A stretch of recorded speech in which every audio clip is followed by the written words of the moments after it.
early in the morning, a polar bear grabbed me, and like my dad and my brother-in-law couldn't shoot through the tent because it was a 11-foot polar bear. You got to make sure you know where you're going to shoot. It was just a shadow. So they could just watch what it was doing. Big paw against the tent. That's Johnny Issaluk, Inuit actor, athlete, and ambassador, who has also just become the Royal Canadian Geographical Society's newest explorer-in-residence. He's our guest on this episode of Explore, a Canadian Geographic podcast brought to you by One Ocean Expeditions. I think right now we're enjoying very much looking back at the Earth, and it's just a fantastic experience, and I just can't wait to get back and start telling people We're at Simpson about June the 10th with the Fur Brigade, consisting of a number of yacht boats, each manned by 10 voyageurs. For us Inuit, it means that Inuit oral history is very strong. And we flew low over every inch of the country that could be. We were hoping that he would fire at us. I guess 160 dives or so. There are shrimp fish swimming around outside. It's just fabulous here. Well, I'm a first for Canada.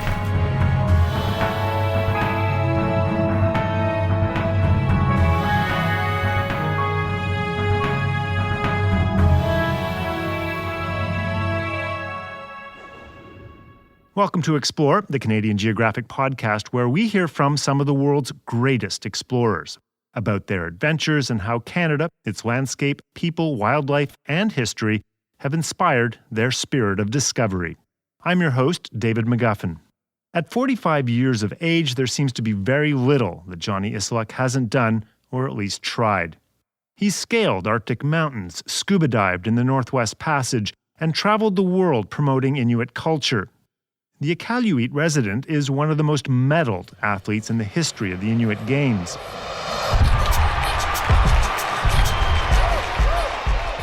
He was featured at the Vancouver Winter Olympics in the short film Inuit High Kick. Then came the starring role in the Arctic horror film Kayutayuk, an official entry at the Toronto International Film Festival.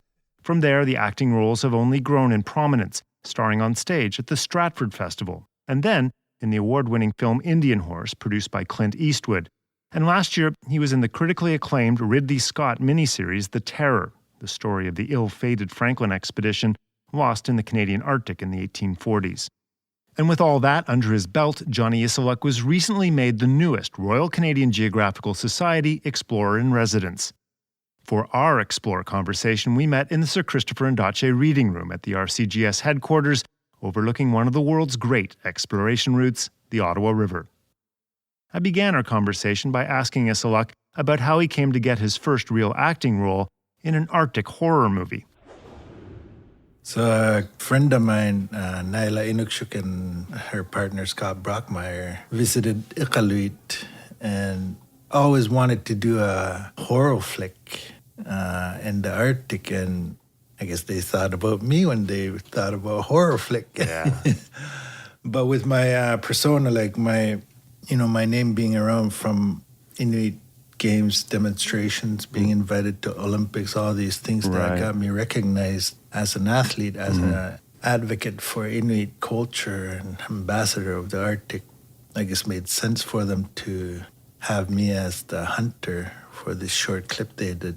And that's where it all started, where they made a short movie called Kayutayuk, Spirit That Comes. And from there, it just kind of barrel rolled to meeting producers from Murdoch Mysteries, and that one got things more open. That horror movie is terrifying. I mean, it's beautifully shot, and you are the only actor, you and your dog, are the only actor in this whole thing, and there's a presence, obviously, in this thing as well. But you have this ability, and it's in there right from the start, to convey so much emotion with so little in your face. You know, it's almost like a Clint Eastwood thing, you know? It's like a look. And there isn't much said in this movie, and it is absolutely terrifying. Yeah. And you know what? That's what the director in Indian Horse and director in The Terror had said, that, like, you don't need to say very much to say a lot. And that helped me with my characters, you know, like, because I was trying so hard to produce the character. And then they said, you don't need to try very much. Like, they coached me into just be yourself. So most of my characters I just had to be myself and, quiet riot. And it really does come across. And it's similar, again, you're mentioning the terror, and that's also a character. A few words, but a lot is spoken. That must have been interesting to be a part of, and then because it's set all up in sort of your backyard, really, right? I mean, it's the Northwest Passage. This is the Franklin expedition, which went all horribly wrong in the 1840s. What did Francis say? Agluka. Your friend took my hands. He said, tell those who come after us not to stay. The ships are gone. There is no way through, no passage. Tell them we are gone. Dead. And gone. What's interesting is I think for a very long time, the Inuit part of that story really wasn't part of the story, and this has actually brought it into it. And I'm wondering if that was of interest to you and what it was like to be part of that. You know what? Everything aligned for that show, and even the Stratford Theatre play. Mm-hmm. So that summer, I was on an expedition with Adventure Canada going through the Northwest Passage, and we happened to go through the Franklin expedition. Oh, right. So by King William Island. So we went to, what's that island? Beachy Island. Oh, Beachy Island. We went on there. We saw all the graves and everything. And, I went through the passage of the Franklin expedition and even saw where they had found the ship, the second one, I think it was. And so shortly after that same, this was in the summer, and then in the fall, I got called to the terror. And everything lined up, and, I felt like I had more passion for it. Yeah. Understanding the story, because there was a historian, Ken McGugan, on the ship that talked about the Franklin expedition. Right. So I had a good background to... You could see it. You could picture it in your head. Yeah. Right next summer, I did the play in Stratford, and there was a skit on Franklin expedition on there too. It just, everything lined up for a reason. And the funny thing about the terror was most of it was shot in Budapest and Croatia. And so I was reading the script, I was wondering what it's going to look like, how it's going to play out when I see it on TV. And it was amazing. I was blown away how great they did on a TV show. It is. I mean, it's beautifully, beautifully shot. But Croatia and Hungary are warmer. They were pretty hot. And you're in full furs in this thing. It was boiling hot. And one of your co-stars, Jared Harris, spoke some Inuktitut. How was he doing in that? Were you helping him along with that? So he did practice it and did it before he got coached, and he did very well. Did he? I understood everything he did, and the other actors too that spoke Inuktitut, I understood them. When he wanted some coaching. And so when we went to his room, me and the other star, Nevi, so he started reading, and I was like, how long you been doing this? I was blown away. He already knew a lot of the Inuktitut. He's good at what he does, and that's why he's Jared Harris. That's why he's Jared Harris, yeah. I just want to take a step back, too, and just find out where you started from. Where's home for you? Where were you born? Where were you raised? So I was born in Churchill, Manitoba, but I was raised my family comes from Chesterfield Inlet. Well, my parents were moved there when they were teenagers from the land. So they lived nomadically before they were teenagers. They were forced to move there as teenagers, yeah. And when was that? Back in the 40s, I believe. Yeah. They were born 35, so in the 40s they would have been moved to Chesterfield Inlet. So you're raised there, and that's right on Hudson's Bay, right? At the very top part, is that right? Yeah, that's where the first residential school was. Really? Yeah. Cool. And so that's where I grew up, town of Chesterfield Inlet, 300 people. Right. A lot of hunting. Mm-hmm. I went to kindergarten school there and went up to grade 9, and then I went to high school in Rankin Inlet. So a lot of my abilities came from my parents, because my dad taught me.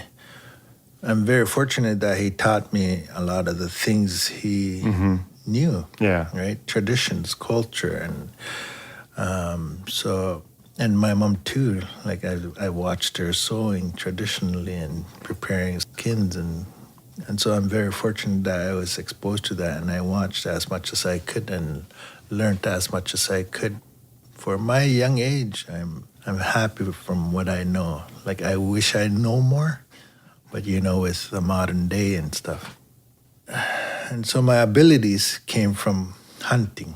All my skills, all my strength, all my mental strength, all these things came from hunting. And so Inuit games came natural because I was hunting all the time. So, yeah.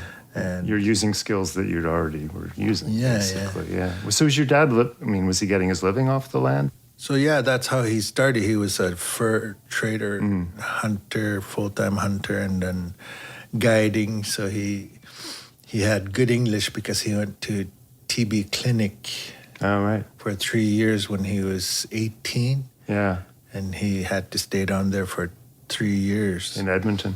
In Manitoba somewhere. Yeah. And so he was a guide after that. Right. He was retired mechanic for 35 years with the hamlet of Chesterfield Inlet. So big family? You have brothers and sisters? Or? Yeah, I have 5 sisters and 3 brothers. 5? So where do you fit in that whole? I have a younger brother and the rest are older. Oh, right. So you're on the kid end of the list. Yeah. I'm the baby, actually. Are you? Yeah. I was spoiled. Were you? Yep. It seems to have worked well for you, Johnny, so. I was spoiled, as much spoiled as I was. I did work hard to be where I am today. So that part came from my dad, He took you out hunting. He took me out hunting, showed me how to make kamutik, all these skills. Kamutik is what? Sleigh, what we pull in the back of the dog team or snowmobiles. Yeah. Making traditional tools, and I know how to sew because I watched my mom. I know how she prepared them, and I'm very fortunate. I'm not pro at it, but I understand the basics of it. Right? Yeah, and that's where it came from. Like all my strength, all my abilities, like the focus and. So when you're out hunting, there's a group of you together. Growing up, that's what I grew up with. Like it was always family, and so a lot of my skills too, like hunting skills, I learned from my brothers and my brother-in-laws and the elders. Right. So tell me, so the first residential school was in Chesterfield Inlet. Yeah. Yeah. Did you go there? No. I went to the Rankin Inlet Residential School. But that must have had an imprint on the community. I mean, obviously everyone knows the history of residential schools is horrible. Yeah, there's negative impacts and positive impacts. There's a lot of great leaders in the Arctic came from Chesterfield Inlet. Through that school, you mean? Yeah. So there was some stories like, some were difficult, some were great, Like everything else, it has 2 sides to it, right? What was your experience like? My experience when I went to high school, it was good. Yeah. I had no problem. The only thing was that I had before I went to high school, I had dog teams. Well, with my dad when I was 7 years old, right up until high school. When I went to high school, it kind of disappeared because all the, I was a teenager influenced by everything else around me, and I wanted to experience it all, and so dog teaming kind of disappeared too. Right. It just, it was a daily thing. It was a routine while I was living with it. When I was gone from it, that daily routine disappeared. What was the impact of that on you? It still bothers me today. That's one thing that I wish I had kept. Yeah. It's hard to be a movie star and keep a dog team. Yeah. I was born in 1973 in Chesterfield Inlet. It was a playground, basically. How so? I just, before I came here, I drove my childhood friend, Melissa. She lives here. And we were just talking about, I'm glad I grew up in Chesterfield Inlet the way I did with my friends like her. And we were just talking about it. And the skills and knowledge we have about what we dream of, being free, being out in the nature, being in tune with nature. That's what we grew up with, and we were just talking about how grateful we are to how we grew up, because we understand what it means to be of the land. Yeah. That's basically what it was, the way we grew up. My parents, at 10 years old, didn't even look for me when I didn't come home till like 1 o'clock in the morning in the spring. Yeah. Because it's 24-hour Sun's daylight, up, yeah. right? And so they didn't even come look for me. They weren't worried, right? The community was watching you, and yeah. Not even that. They're Yeah. like, at 10, we already had skills too, right? Because you're brought up, like my son, he's 3 years old. Mm-hmm. He knows how to load a rifle and shoot at targets. He's 3 years old, and he's been shooting since he was 2. Is he a good shot? You know, that's, not yet. He'll get there. He thinks so, though. And that's the mentality you give children, like, you're doing it right.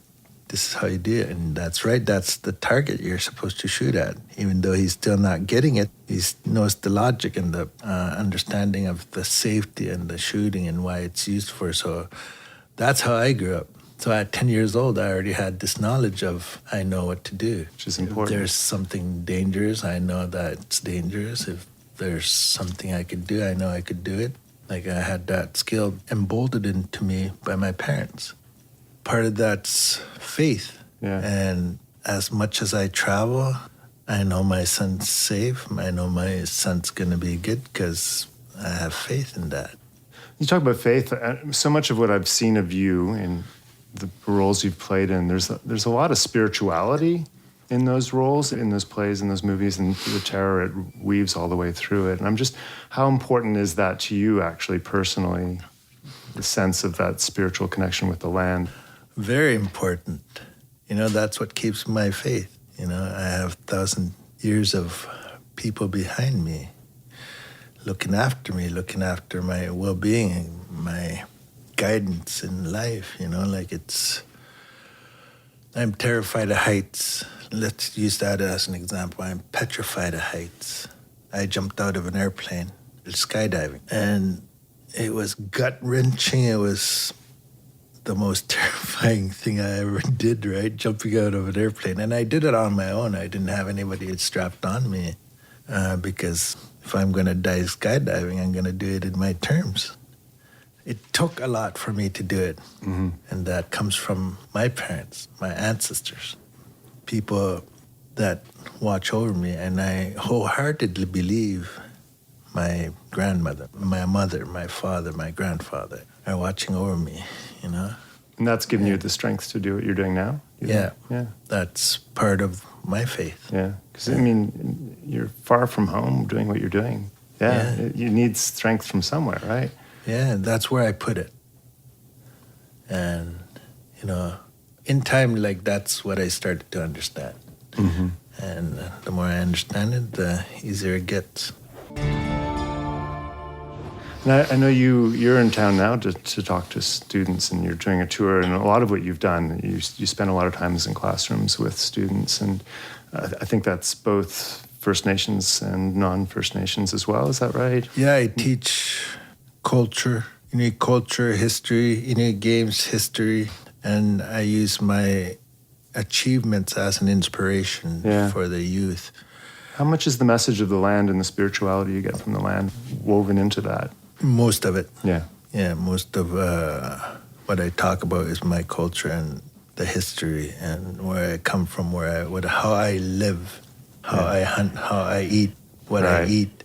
Some of the kids in the beginning will be like, why would you kill that cute seal? Why would you kill that cute polar bear? And at my end of my presentation, maybe someday when I get bigger, I can come hunt with you. Maybe I can go hunt polar bear and seal with you one day, or maybe I can eat the caribou with you someday. And yeah, absolutely. You know, like you give an understanding to anybody, you're open to life. You know, like, because the less you understand, the more you're close to any culture. And so that's why I love traveling the world. I love to learn about different cultures, and I respect it. Yeah. You know, and I try different food. Sometimes it's tough, but, I appreciate where I come from. And so that's what I teach as much as I could, because I am a very proud Inuk. I mean, you are a champion for, I say, the Inuit and the Inuit culture, and we've come through a period where a lot of that was repressed, and the government actively, as you say, moved your parents to a place they didn't want to be, among many other things, residential schools, which did a lot of damage to the culture. But I'm just wondering where you think you are, or where the Inuit people are in terms of regaining their culture and regaining that pride of culture. Today, like, you could see a lot of the pride of being Inuk, you know. At one point when I was growing up, you know, teenager, I was like, I want my skin to be lighter, you know. Why am I so scared of the white people? Because that's what my dad taught me, how to be afraid of them. To an extent, I am, you know, like, I keep my guard up still, but that's how I was brought up. And today you could see the Inuit culture, like, it's always been around. It's always been very rich, you know, because we're very isolated. Only way to get up there is by airplane and ship. And what I see right now is that everybody's so proud of it and want it as strong as it was before. And everybody's working towards making it come back.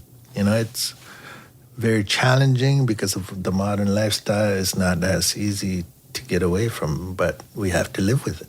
It just keeps getting more modern and more modern. And so we just adapt into that. But how do you do that? Because it's pervasive, right? And now the internet, there's new ways that it digs in, right? As hunters, on a daily basis, we have to adapt to the environment. Every single day you adapt. And so with everything else that comes, you have to adapt into it. And that's just who we are. That's how we are. We have to accept it and work with it. Mm-hmm.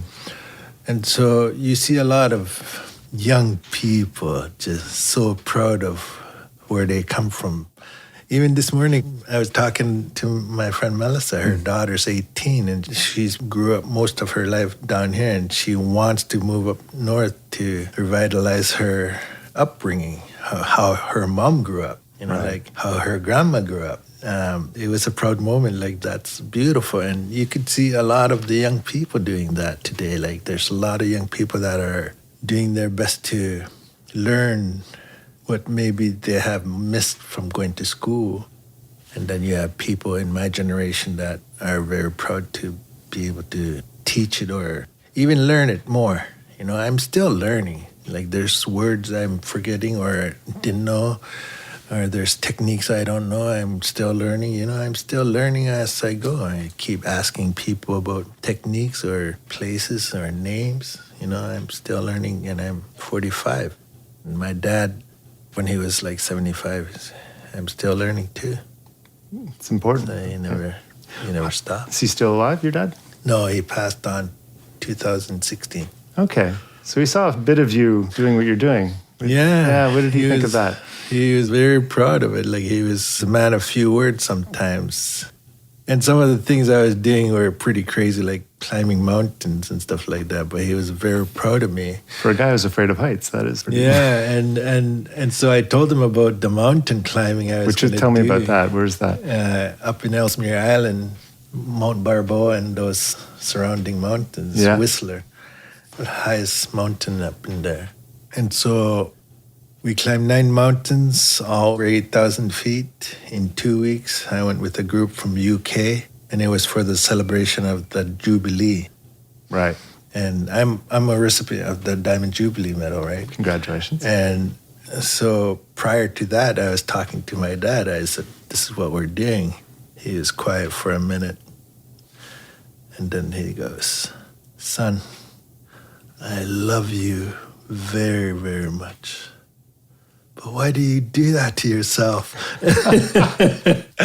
Like, he's worried about me. And it kind of took me aback, like, with that question. I said, wow, he cares about me, like, he's worried about me. Do you have an answer for him? And then I said, if I don't do it, nobody's going to do it.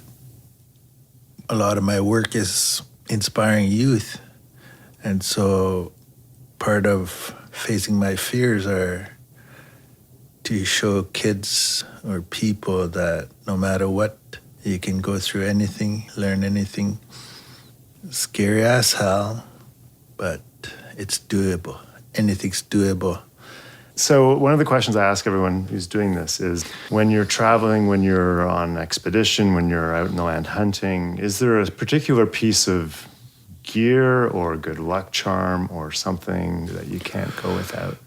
I tried to bring something from my culture. Like I always wear this polar bear carving it's a necklace of a made polar out bear of head. ivory, Morris Tuss ivory, and it was a gift from a northern Quebec school in Coug-Juarapik. Yeah.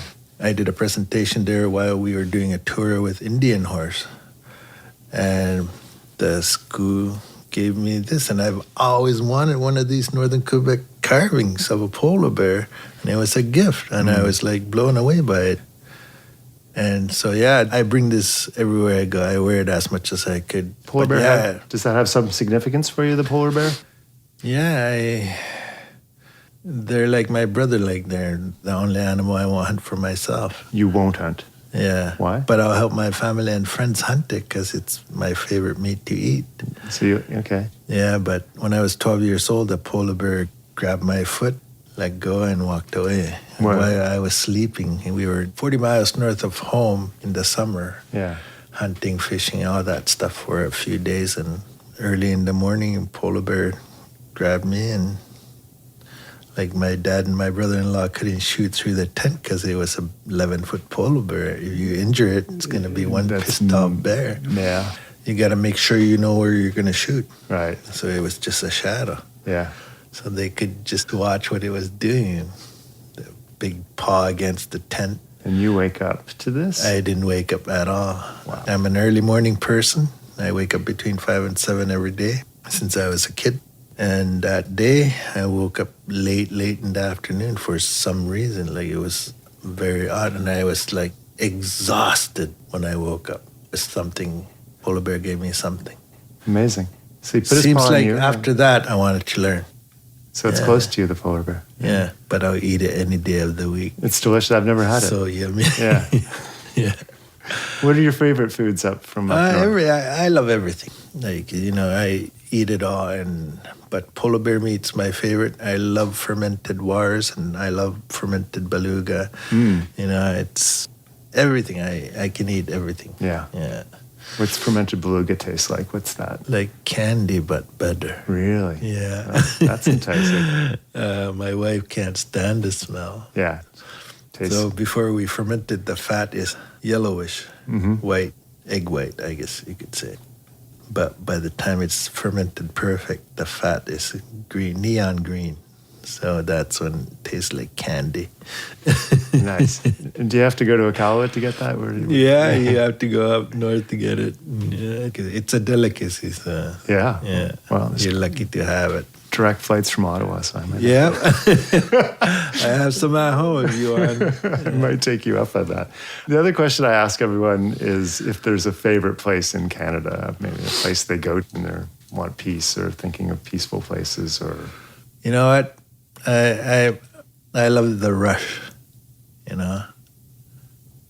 I love the rush, so I like going to Toronto a lot. Oh, yeah? Yeah, interesting. I go there. I've been going there. I visited about 500 schools doing presentations, and I'm going there today to do more presentations. I'll visit 25 schools in the next 2 weeks. In Toronto area? Yeah. Yeah. What do you like about Toronto? I mean, the rush, just the amount of people. Diversity, and you know, culture. It's got its own culture, you know, like it just has everything. I can experience everything, and, you know, it doesn't get dull at all.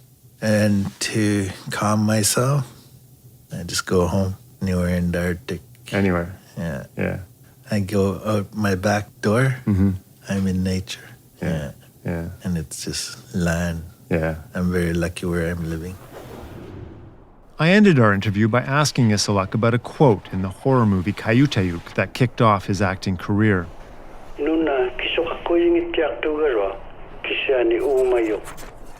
In it, you hear the voice of an Inuit elder saying these words: "The land looks bare, but it is alive."